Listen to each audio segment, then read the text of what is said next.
Right now, Harley-Davidson is searching for a new leader. This after the Milwaukee company's current CEO is expected to retire this year.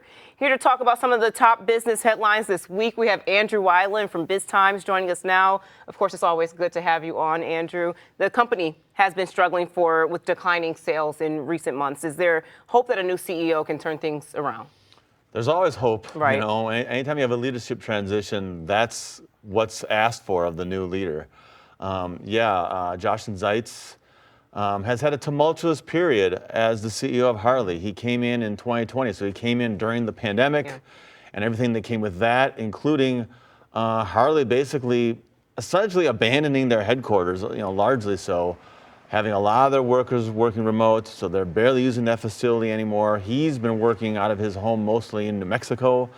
So the company's had a few years where they were showing some signs of improvement, but then last year, another downturn.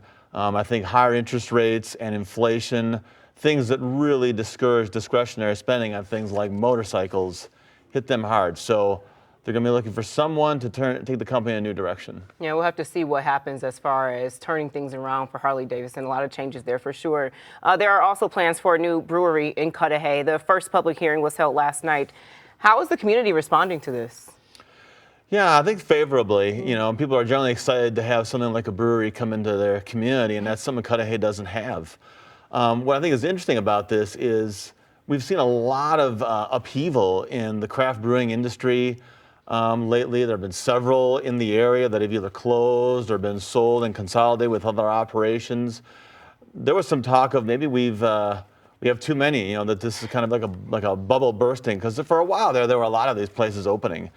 But Cudahy doesn't have something like this, and it's interesting to see it go into a former fire station. That's another kind of interesting twist.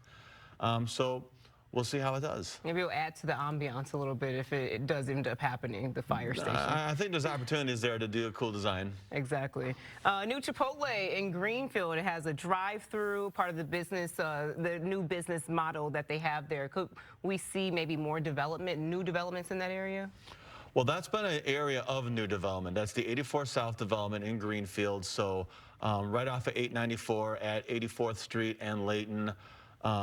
A lot of new stores in recent years have come in there, and several restaurants. Cooper's Hawk is also coming soon.